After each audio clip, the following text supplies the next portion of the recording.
For almost 2,000 years, adventurous sailors talked of far distant lands where dragons still roamed the earth. But little was known about this mysterious cluster of islands known as the Komodo region. For centuries, it remained an unspoiled paradise where only a handful of people dared to venture. For this was the kingdom of the dragon.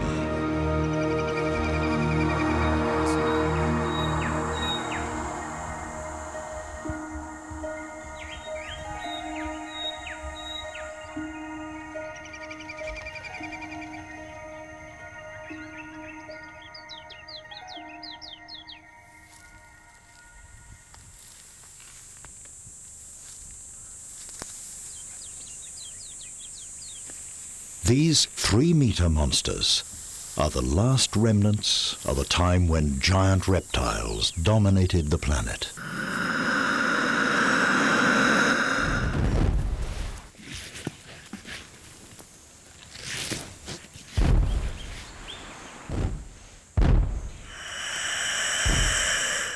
They are Komodo dragons and can only be found at the heart of the Indonesian archipelago, around the islands of Rinca and Komodo.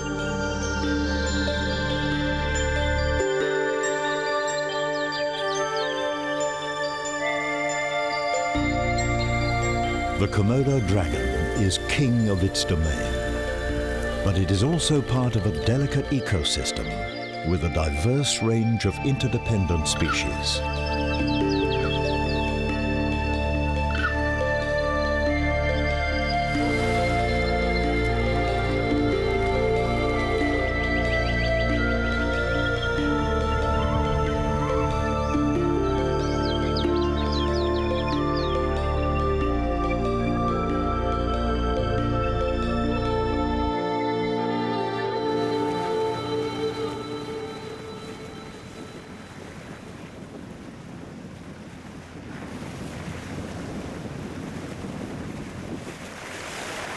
To the advantage of the dragons, the area has long been protected by a natural moat of fierce currents which encircle the islands.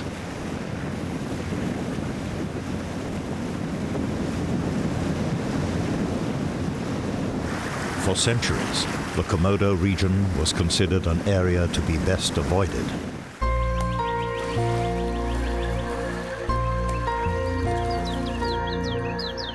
This isolation has enabled the dragons to survive and flourish without the threat of human slaughter. But the currents, which have served to protect the dragons, have also restricted their domain.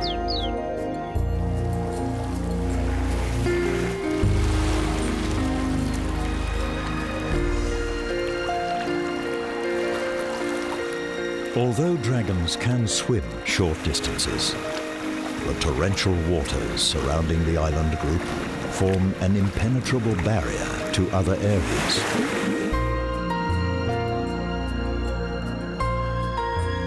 Today, their kingdom is limited to several adjacent islands. On these shores, the Komodo dragon has been the uncontested ruler for nearly 4 million years.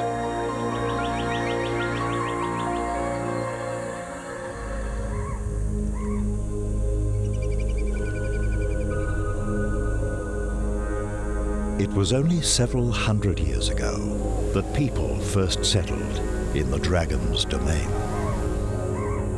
But scant knowledge remains about these few early inhabitants. They were known as the Atamodo, and today, little but their stories survive.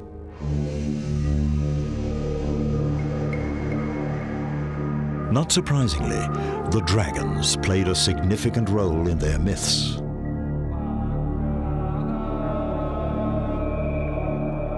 Legend has it that the founder of the Atamodo and the dragon were twin brothers. born from the union of the spirit woman Naga and a man who lived long ago on Komodo Island.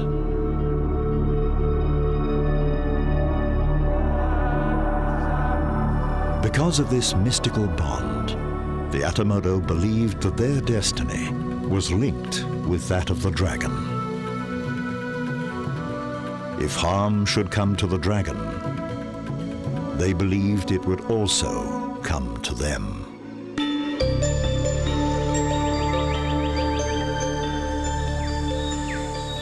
This protective attitude has surely contributed to the survival of this last great lizard species. In fact, the dragon's present existence may owe much to humans in the past.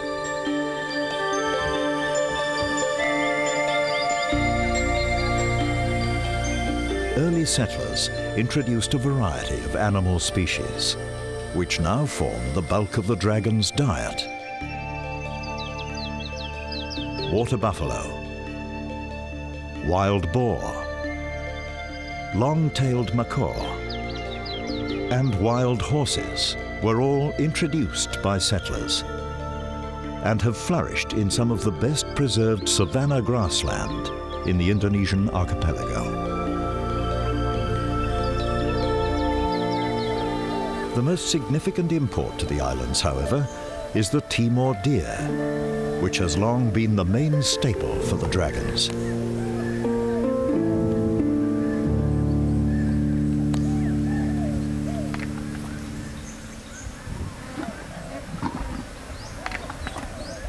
Komodo dragons have highly flexible joints in their jaw and skull. This enables them to consume large chunks of meat in one gulp.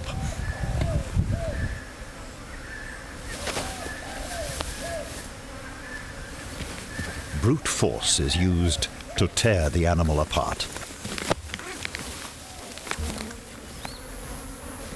Dragons don't chew their food, but almost every skerrick of the animal will be devoured, including the fur, hooves, and bones. A hungry dragon can consume up to 80% of its body weight in one meal.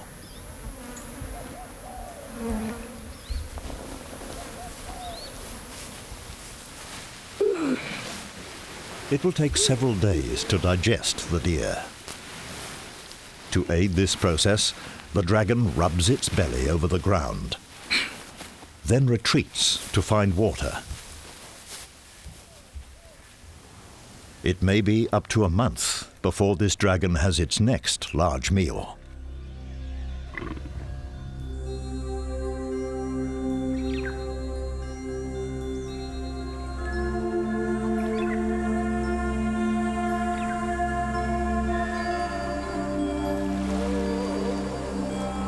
Timur deer and the other large mammals currently provide the bulk of the dragon's diet. But before their introduction, it was believed that primitive deer and pig species roamed the plains.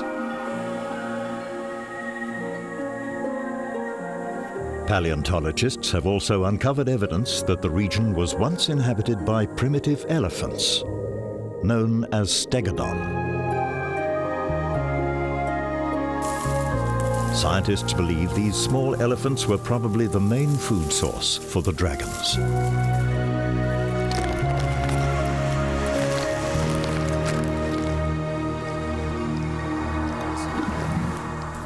Komodo dragons can't afford to be fussy about their meals and have been known to savage humans. This local school teacher was lucky to survive a dragon attack.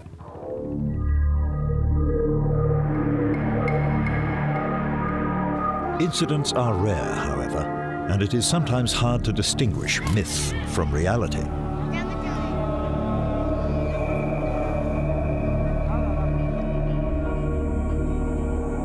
The mysterious disappearance of Swiss Baron Rudolf von Redding has now become legend.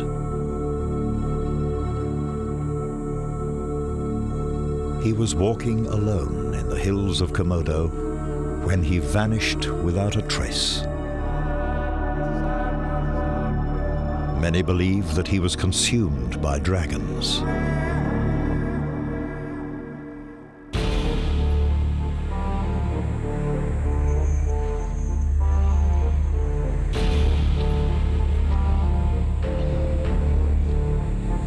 A harsh climate prevails in the kingdom of the dragon. Drought conditions dominate for 8 months of the year. After a poor wet season, the annual rainfall can be as low as 200 millimeters. It is the driest area in Indonesia. But the Komodo dragon is well adapted to this arid environment.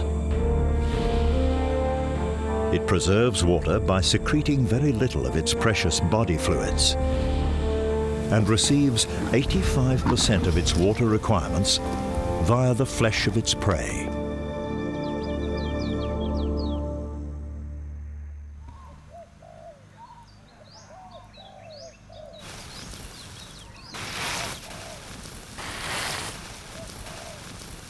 To help regulate their body temperature, dragons build deep burrows into the sides of hills. At night, this is used as a warm place to sleep. During the sweltering hours around midday, it serves as a cool refuge from the unforgiving sun.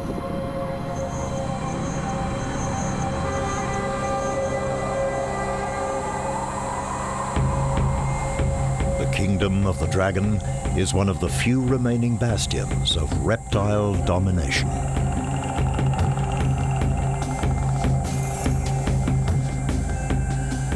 Numerous lizard species flourish on the islands. There are 9 skink species and several varieties of tree-dwelling gecko, a favorite meal for hungry young dragons.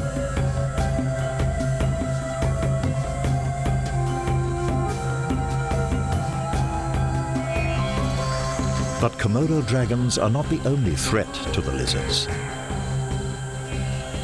Snakes are also abundant on the islands.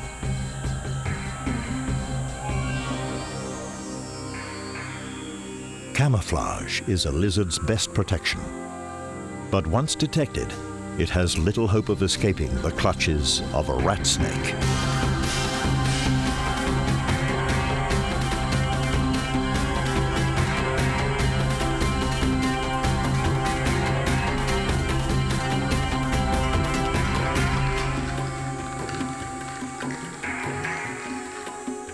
Despite a valiant effort, the gecko finally succumbs to the overpowering weaponry of its attacker.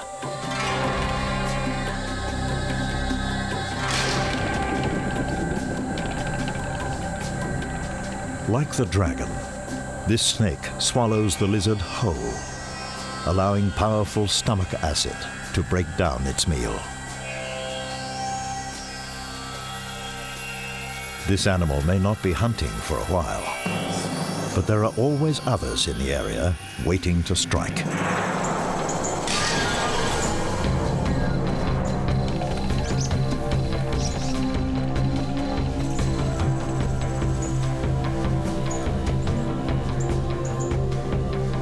There are 12 species of snake on the islands, some of which are highly venomous. However, this doesn't always prevent them from ending up on the dragon's dinner table.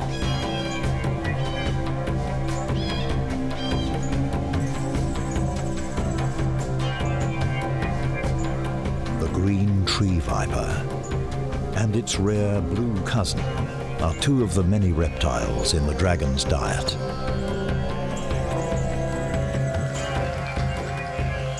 Usually, these snakes can avoid capture by staying high in the trees.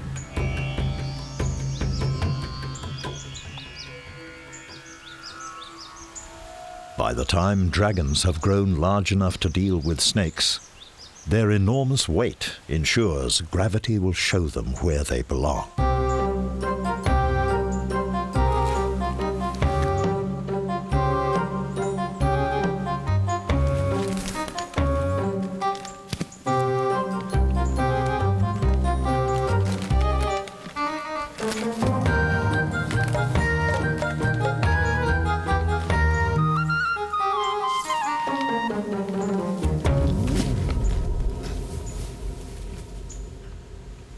It takes a hungry dragon to invest so much energy.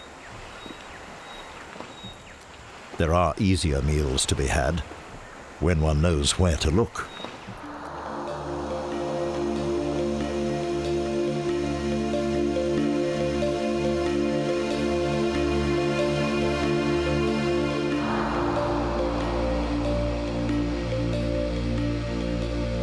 Hawksbill and green sea turtles are familiar visitors to the shores of Komodo and Rinca.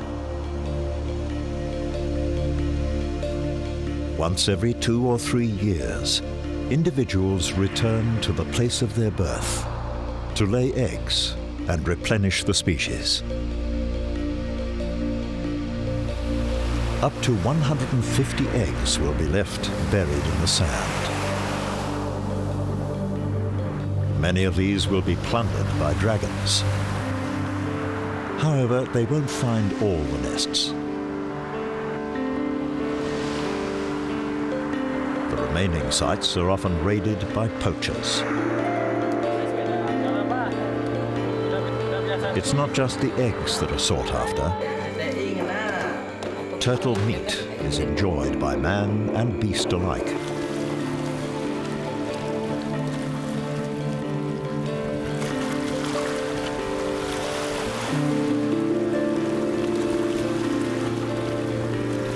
These animals have long sustained consumption by dragons. But the additional toll from worldwide poaching threatens their survival. Sea turtles have become an endangered species.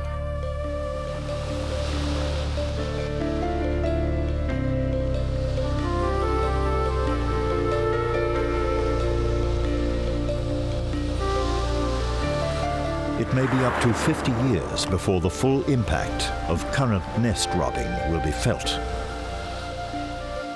Only then will the few surviving turtles be old enough to produce the next generation.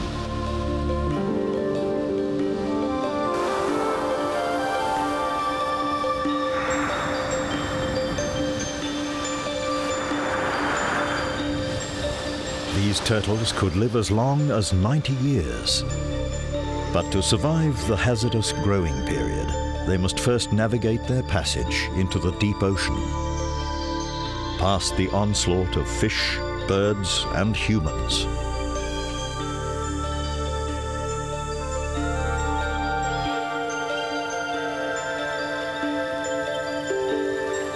In the past centuries, the few inhabitants of the region made little impact on the environment.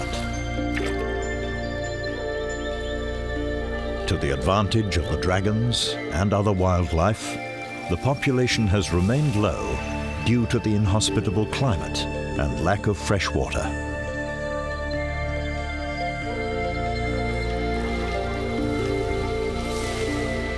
But in recent years, trade and technology improvements have allowed the population to grow beyond the area's sustainability.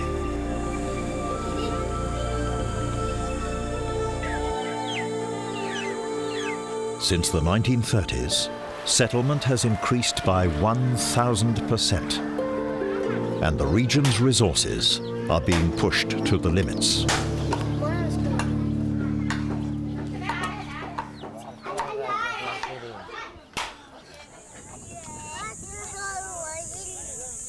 The Atamodo people customarily shared food with their dragon brothers by leaving out a portion of each meal.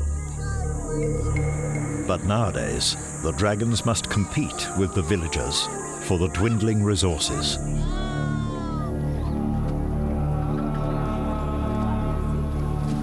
During the dry season, the rivers on Komodo and Rinca will evaporate. The villagers must then rely on a few natural springs and wells to meet their needs.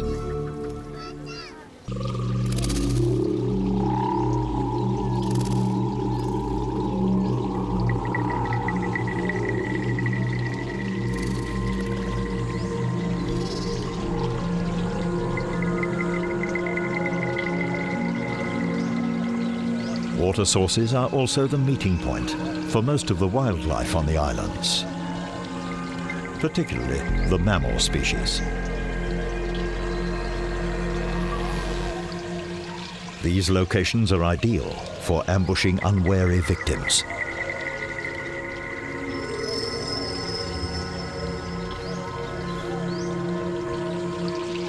Although dragons can deliver powerful bursts of speed, many animals are too quick to catch on the run.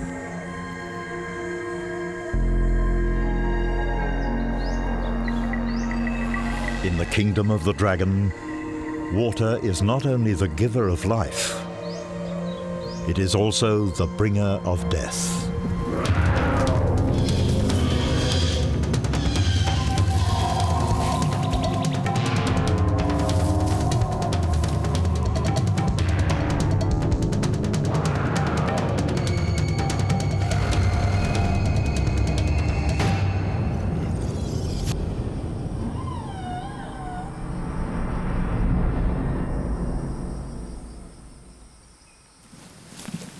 The prey is not always killed outright. A single bite is often all that is needed. The Komodo dragon doesn't inject poison as such, but its saliva contains at least 7 strains of toxic bacteria.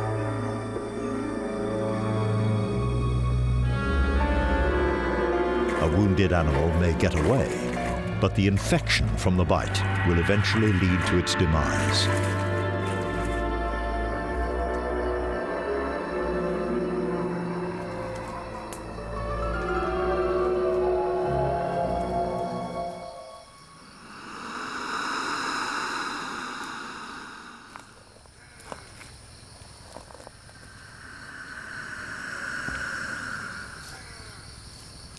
A dragon's prey does not always go down without a fight. Wild pigs sometimes compete with dragons for the same food. This can lead to tense confrontations.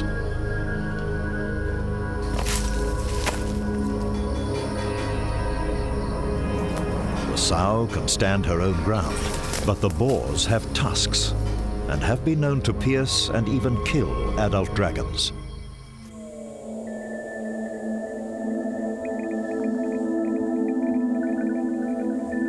A dragon will always prefer feeding off a carcass to risking injury in pursuit of living prey.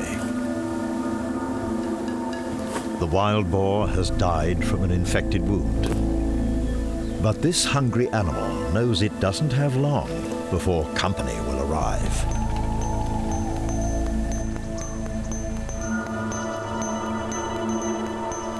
A dragon can detect a rotting carcass from up to 11 kilometers away. The scent is collected on the tips of its forked tongue and drawn back to receptors at the rear of its mouth. This sensory organ analyzes the variations between each tip sample to accurately determine the direction of the odor.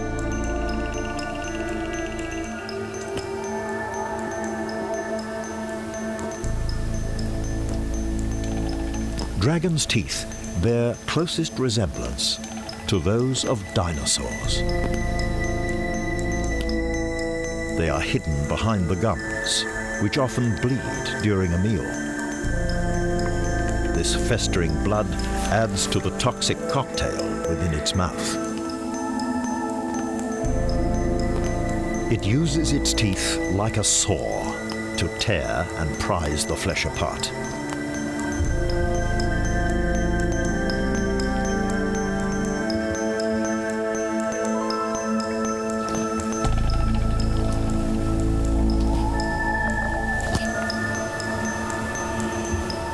The dragon's flexible jaw proves useful in its ambitious attempt to swallow the head before more hungry diners arrive.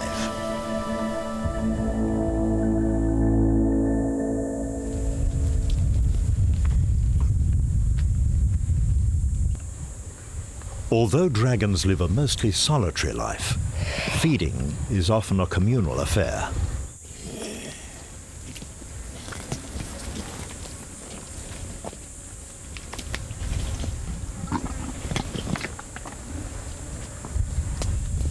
This is where young dragons learn the rules of the game, including some questionable dinner etiquette.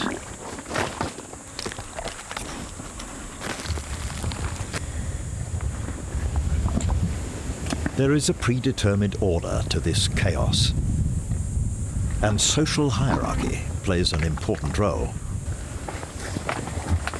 The smaller dragons soon learn to keep their distance, lest they end up on the dessert menu.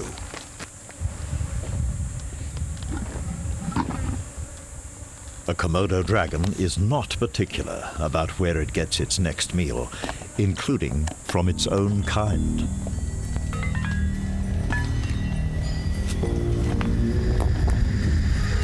This animal must bide its time in the hope that something will be left behind. A carcass of this size will take several hours to consume.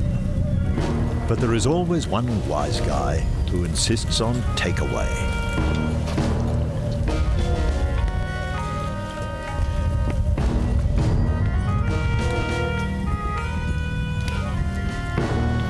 The dragon will attempt to lose its pursuers among the cavernous branches of the mangrove forest.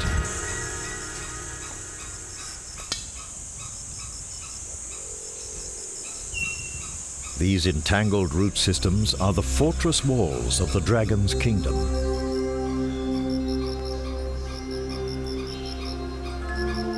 They are spread around the coasts and form a natural barrier against soil erosion.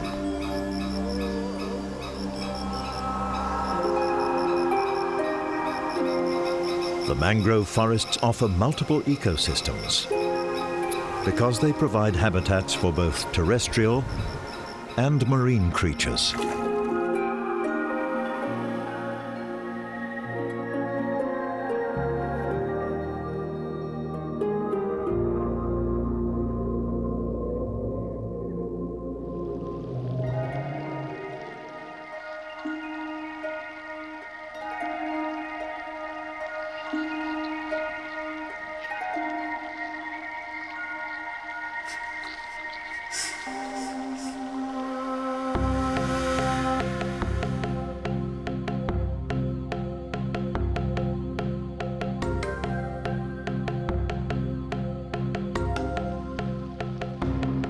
The amphibious mudskipper fish spend their lives on the tidal plains of the mangroves.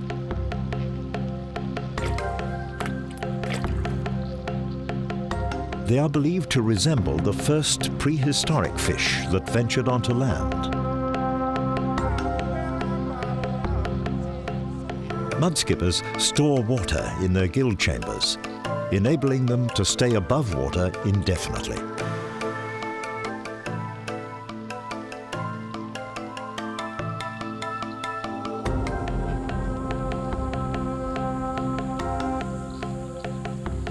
When the tide retreats, it is also time for a synchronized performance from the local fiddler crabs.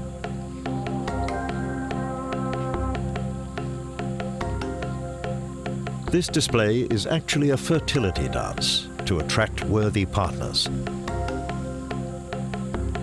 Unfortunately, it can also attract unwanted respondents as well.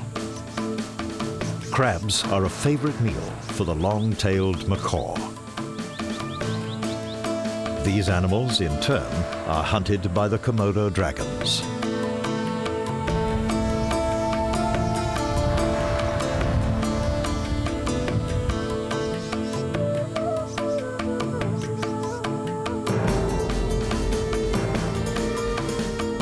Today, however, the monkeys are lucky.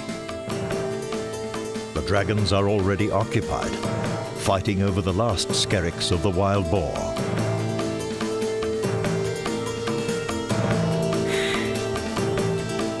Fights often occur around a meal site. Confrontations usually begin with a standoff. Dragons demonstrate their strength by adopting an aggressive pose and producing a deep hissing noise.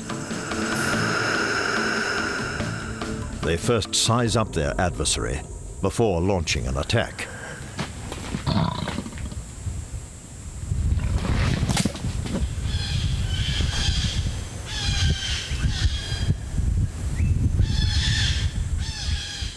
The battle is usually short. The victor holds down the vanquished until it surrenders. Such confrontations also establish mating preferences.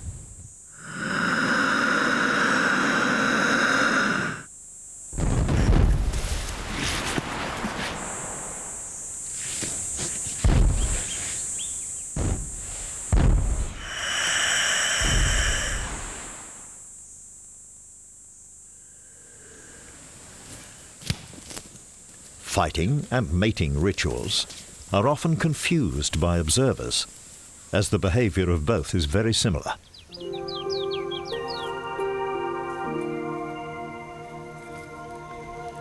It is not all rough and tumble in the dragon's world.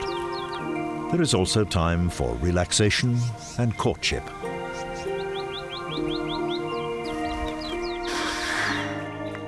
The difference between the sexes is not visual, even to the experts.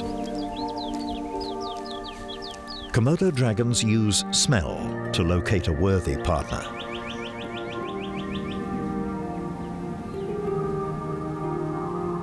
This inexperienced male approaches a larger female. It is clearly an unworthy suitor, and the female briskly demonstrates her objections.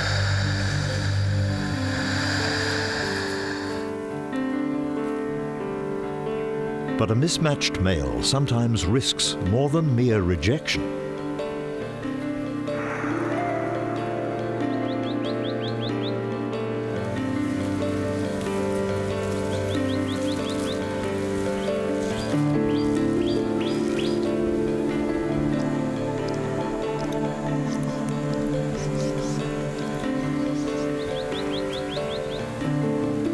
In more evenly balanced encounters, an unwilling female will run away. But playing hard to get is a common ploy, even in response to a worthy suitor. This only seems to spur the male on with greater determination.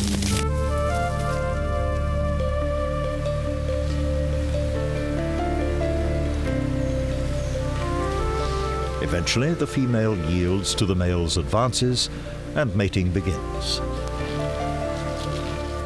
The male dragon locks the female in a restrained position to protect itself from injury. But this doesn't mean that the female comes away unscathed.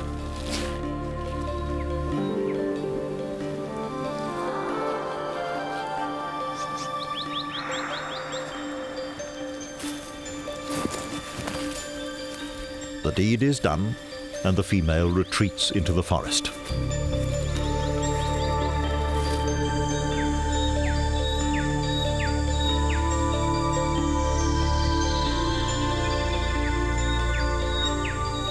In around 40 days, she will seek out a nesting site to lay her eggs.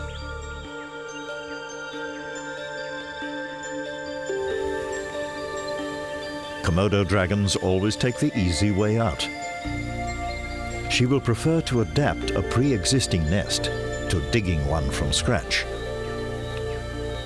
And no nest suits her purposes more than that of the megapode, an industrious scrub fowl that roams the forests of the region. These birds may be small, but their enormous nests can grow to a height of 2 meters. The rotting vegetation inside the nest generates enough heat for the single egg to hatch on its own. But it seems that this time, the poor bird's hard work will not be used for its own egg.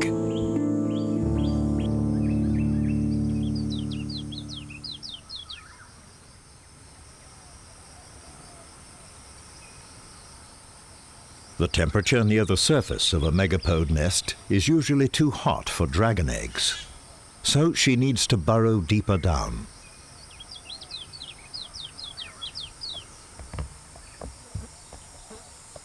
A dragon will defend her nest only until she has finished laying her clutch.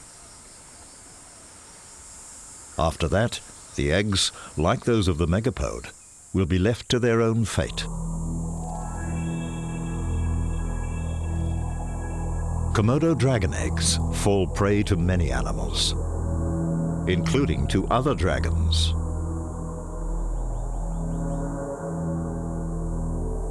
Only about a quarter will make it through the 8 to 9 month incubation period.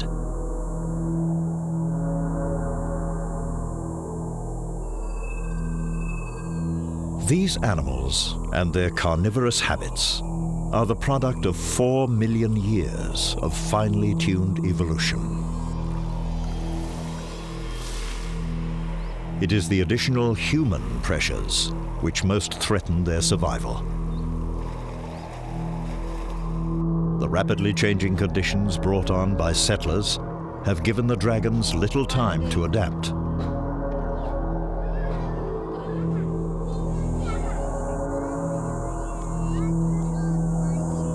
Over the last century, many animals have been killed or shipped off to foreign zoos.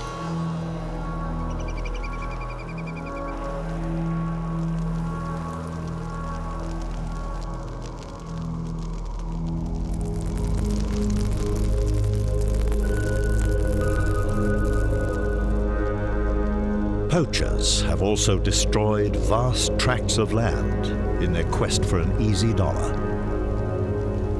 Their prey is usually Timur deer, but the consequences take their toll right down the food chain, from the smallest creatures of the savannah to the Komodo dragons themselves.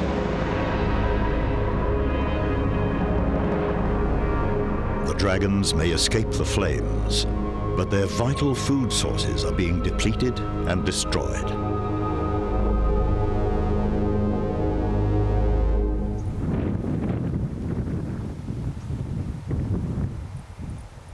The island of Padar was once home to Komodo dragons. But by 1970, poachers had decimated the island's deer population. It wasn't long before the dragons themselves disappeared.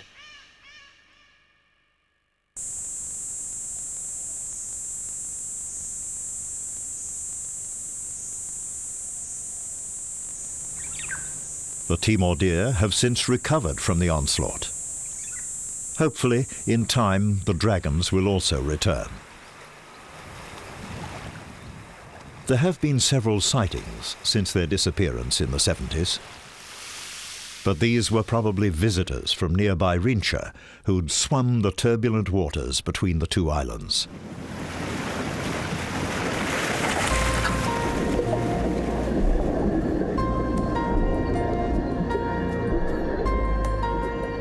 For the Komodo dragon, the currents are nothing but a hindrance. But the underwater world which surrounds its realm is a precious kingdom unto itself.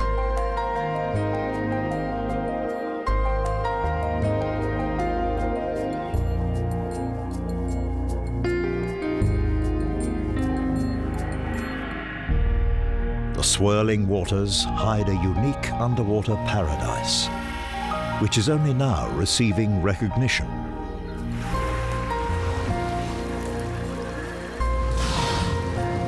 From the gentle giants of the sea, the whales and dolphins, to the kingdom's tiny knights, the pygmy seahorses, this area boasts a biodiversity rarely equaled.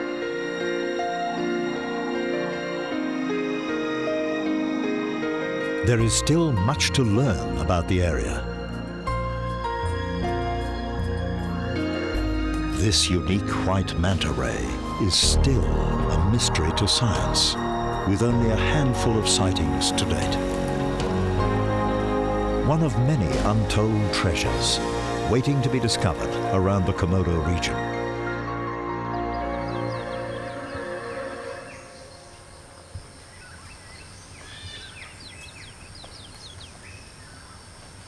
The delicate ecological heritage, both above and below the water, has been recognized by the Indonesian government. In 1980, they designated the entire domain of the dragon, plus the surrounding waters, as a national park.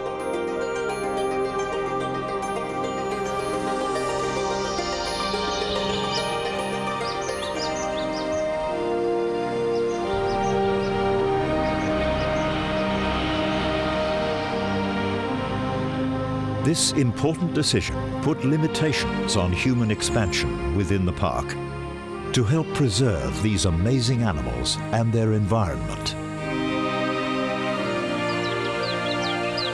In 1991, UNESCO declared it a World Heritage Site, an honor given to only 2 other locations in Indonesia.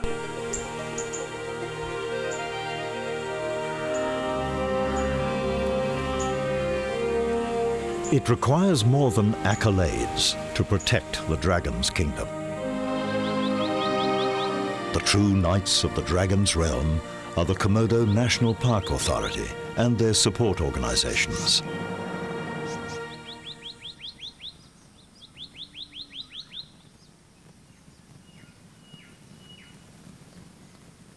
Ten ranger outposts have been established around the islands to enable year-round protection for the Komodo dragon and its prey.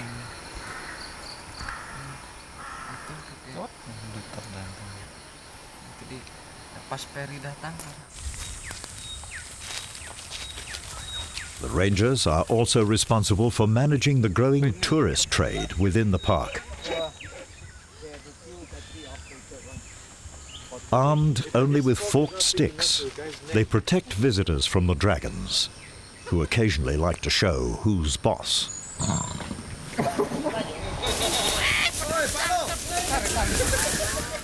Sometimes they even like to do their own camera work.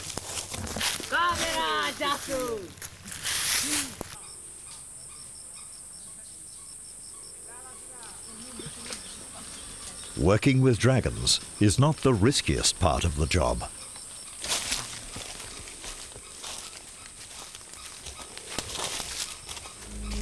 Foot patrols scour the countryside, on the lookout for poachers. Police and army personnel sometimes accompany the rangers, a necessary precaution after numerous gun battles. It is a dangerous and demanding job that has cost some recruits their lives.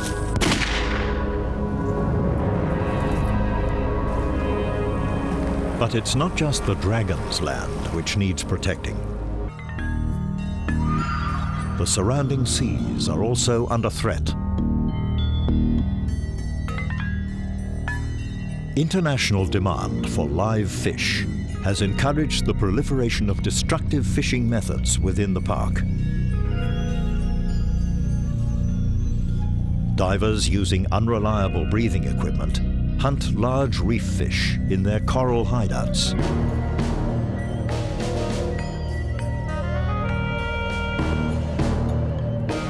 To aid capture, cyanide is squirted into the crevices.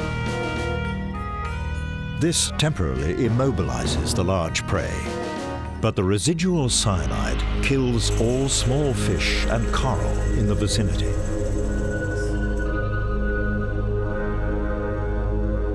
To gain access to the quarry, large coral formations are sometimes smashed out of the way. For each fish captured, more than 1 square meter of coral habitat is killed off. When a reef area is destroyed, the divers move on.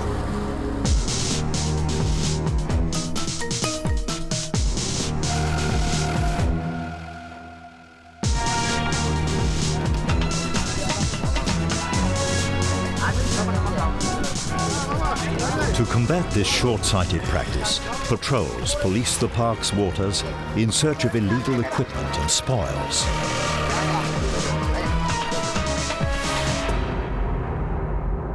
Perpetrators are caught regularly. But many are small players, desperate to earn a living in a climate where jobs are scarce.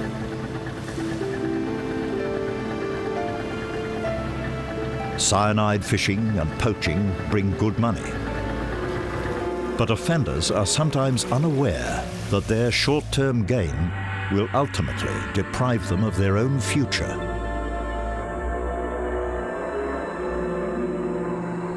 These damaging practices are likely to continue unless alternative means of income can be found.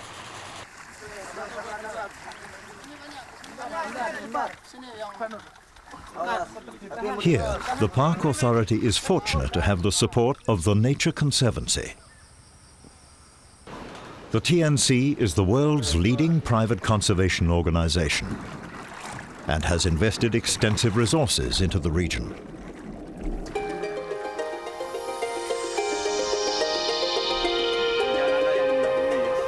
The TNC and park authorities are working together with the local community to re-educate and create new job opportunities that are kinder to the environment. These include jobs in ecotourism, new sustainable fishing businesses, and conservation work.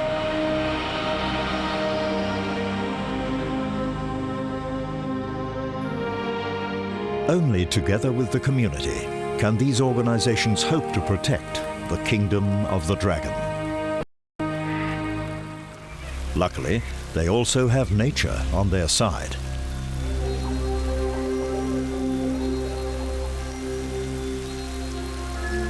Some of what humans have destroyed, nature can rebuild. In late December, the wet season finally arrives.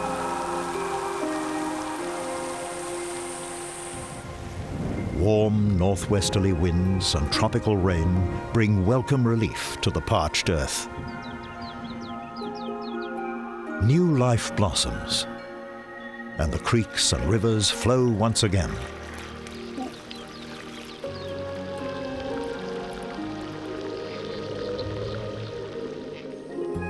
This is the time for a fresh generation of animals to walk their first steps through the lush new vegetation.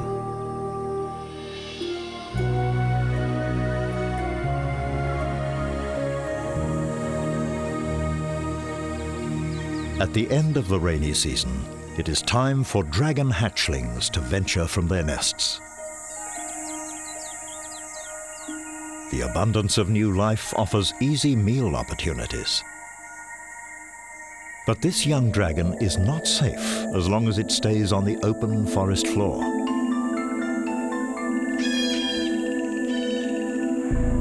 At this vulnerable size, it can easily fall prey to other animals, particularly to older dragons.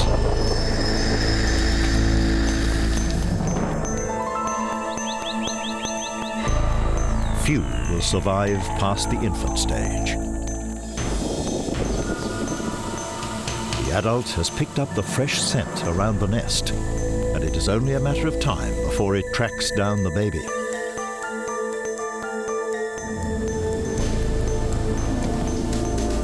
This is part of the natural culling process that ensures the survival of the fittest.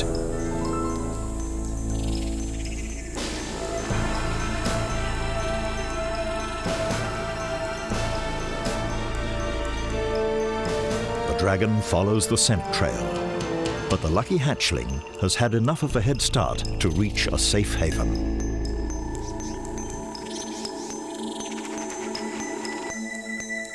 The adult is far too heavy to follow it onto the vulnerable boughs.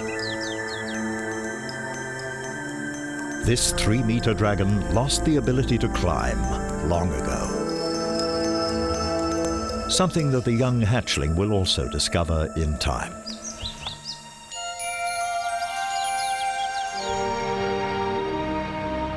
For the next 2 or 3 years, however, the trees will be its home.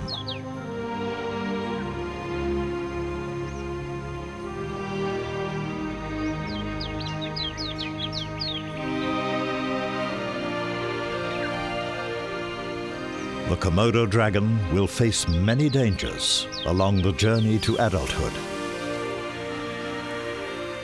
But its greatest threat, as well as its biggest hope, rests on our shoulders. It is up to us to ensure that this unique animal and the diverse environments around its domain survive for the generations to come.